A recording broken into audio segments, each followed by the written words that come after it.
Hello. The more you read, the more you know. The more you know, the more you grow. Our book is Snap Happy.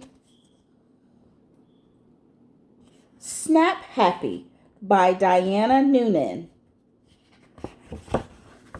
Snap Happy is a realistic fiction, which means it could happen in real life. It's possible to happen to me. It's possible to happen to you. It's a realistic fiction. And it's a chapter book. Snap Happy is a chapter book. Chapter 1, Cave Lake Again. Have a great time, kids. I'll call you when I get home, Mom shouted. Mom drove away as my grandparents waved goodbye. Then they turned to me and my sister Madison. What do you want to do first? Go fishing? Canoeing? Go for a hike to the waterfall? Madison and I tried to look interested. We didn't want to treat their suggestions with disdain, but we spend our summer vacations at the cabin every year. We wished we were in the city and having fun with our friends. The city was noisy and crowded, but there were always lots of things to do. We could go to the movies or watch ball games or free concerts in the parks. My best friend was going to a science day camp. Madison's friends was taking art classes at the museum.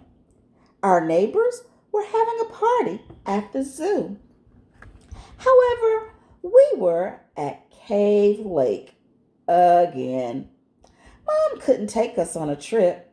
She was a librarian, and the start of summer vacation is a very busy time for librarians. Gran noticed that Madison and I were not very interested in her suggestions.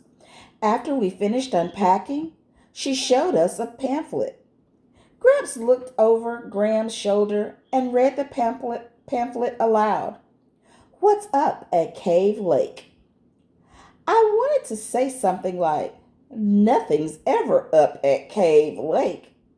It is boring as ever, but I zipped my lips. It's a competition for kids. You can win a mystery prize, Gran said. She pointed to the pamphlet. In other words, what was happening? Gramps, the pamphlet, and Gran.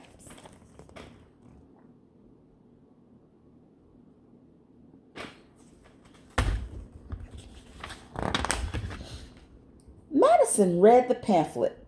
It says you have to find something new and exciting at Cave Lake. Then you have to. Madison stopped reading. Then she spoke again. You need a camera to take photos of things you discover. I didn't bring my camera. Did you bring your camera, Tim? No, I replied. I asked Gramps, do you have a camera we can use? I left our camera at home, Gramps replied. I felt disappointed. I guess I was interested in competition after all. Gramps said, my friend Bert Baker will have a camera. Bert Baker? Madison asked. He lives on the other side of the lake, Gran replied. Gramps said, I'll call him. I'm sure you can borrow a camera for the competition. But there is nothing new or exciting to do at Cave Lake, I whispered to Madison. Madison agreed. I know, there's nothing. We looked at the lake. The lake shimmered like a crystal bowl in the sunlight. The lake was surrounded with dark trees. We saw the roofs of cabins in the forest and mountains peeking out from behind the forest. Cave Lake was a pretty place. I felt guilty about wanting to be somewhere else. Cave Lake wasn't boring, but we'd done everything and explored all the places. Madison said, I can't think of any new activities to do at Cave Lake. Hiking, canoeing, fishing. That's Cave Lake. There is nothing else to do. We heard a duck quack. Something landed in the lake, and ripples spread across the water. I nodded at Madison. She was right.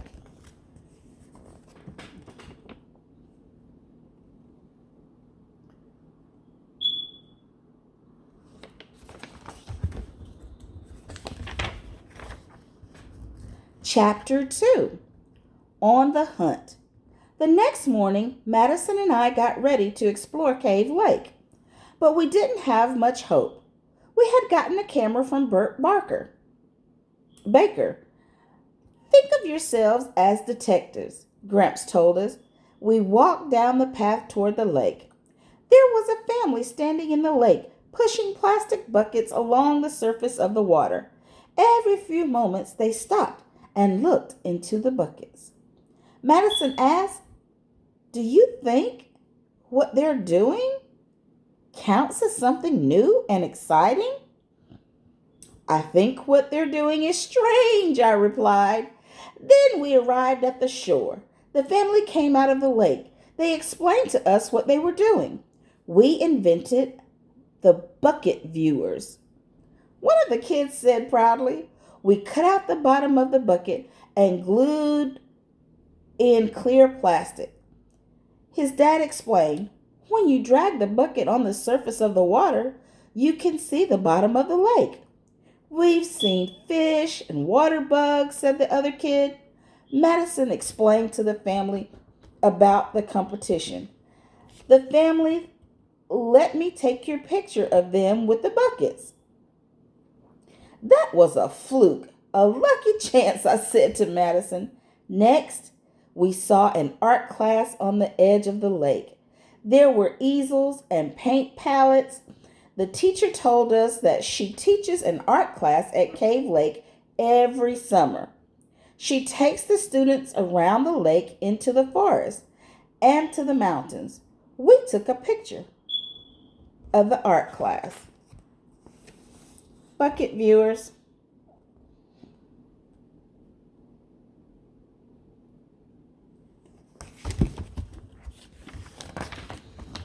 We thanked the teacher and the students and continued walking along the lakeside trail. Then Madison and I photographed an eco-tour group in their kayaks. We took photographs of the man cooking fish in the home-built smoker and rock climbers climbing down the steep bluff. We were pleased with our discoveries. Cave Lake to feel a little like a new place. There were so many things to do at the lake. We started to think that we might win the competition. When we discovered an outdoor karate class, we knew that it was definitely a new and exciting activity. We thought we were going to win.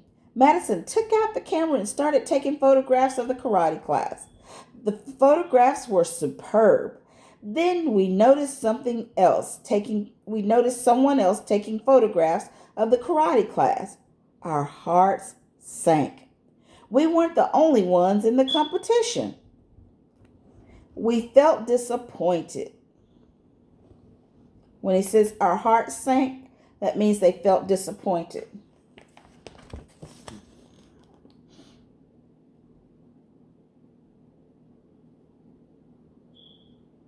The photographs.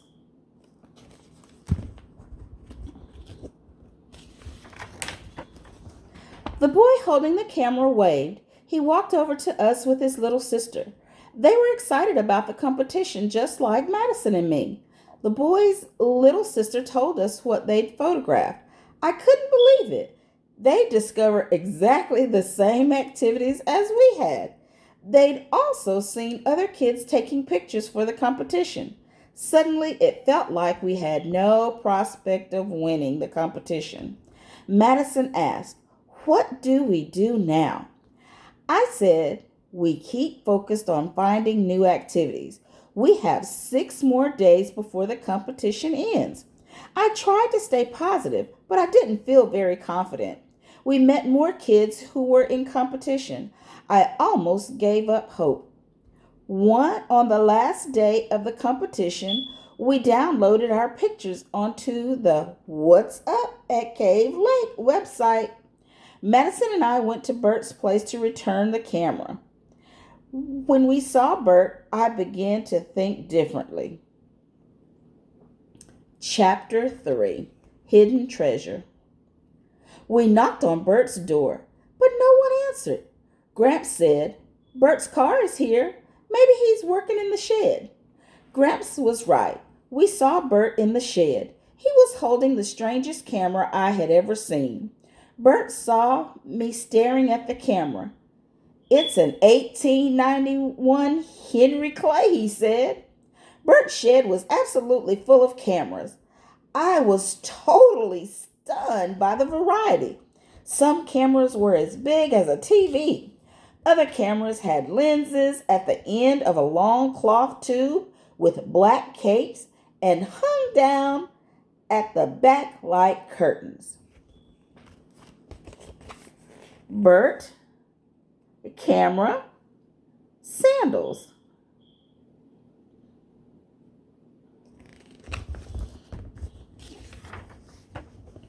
Madison looked at the old photographs hanging on the walls. "Are these pictures of Cave Lake?" she asked. Bert said, "Yes, they are." "Every one of them." We looked at the photographs of women in long dresses. The women were holding frilled umbrellas and sitting in wide wooden boats. One photograph showed the mountains behind the lake. The mountains had no trees. Bert said, "That was taken before the big fire in 1933. We looked at Bert's camera and the photographs for a long time because they were so interesting. Everything was arranged neatly on the shelves and along the walls, just like in a museum. Suddenly, I had an idea. "Mr. Baker, your shed is like a museum," I said. Bert chuckled. "Yes, I guess you could call it that." Madison said, "Tim, you're a genius." Then she asked Bert, "Would you mind if people came to look at the things in your shed?" Bert replied, "I'd be happy if people visited. I don't think many people know about this place."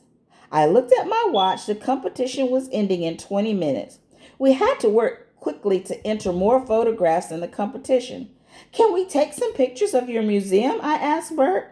"Of course," Bert replied.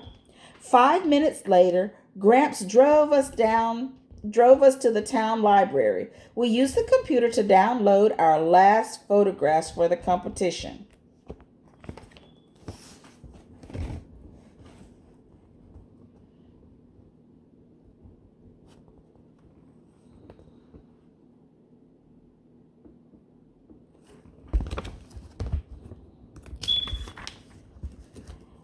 And that is the story of how Madison and I won the competition.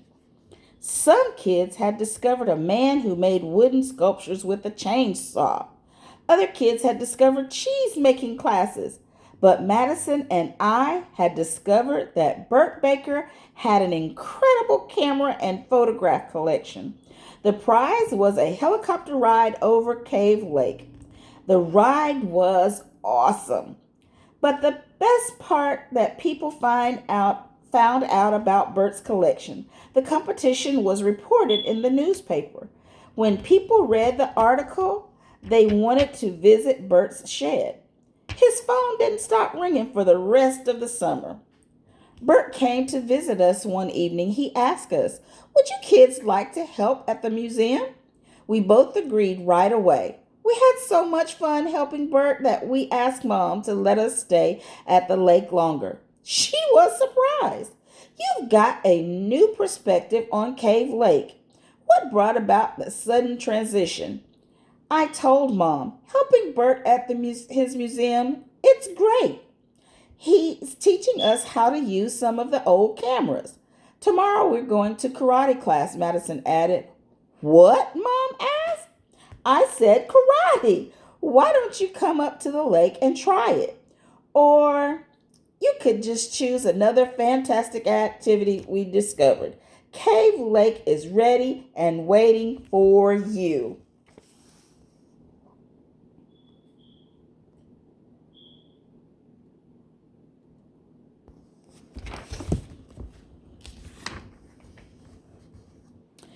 Make sure you look at the Facebook page at my live at Drum Roll for Justin and compare the two texts. Realistic fiction. Leave it in the comments what you think about it.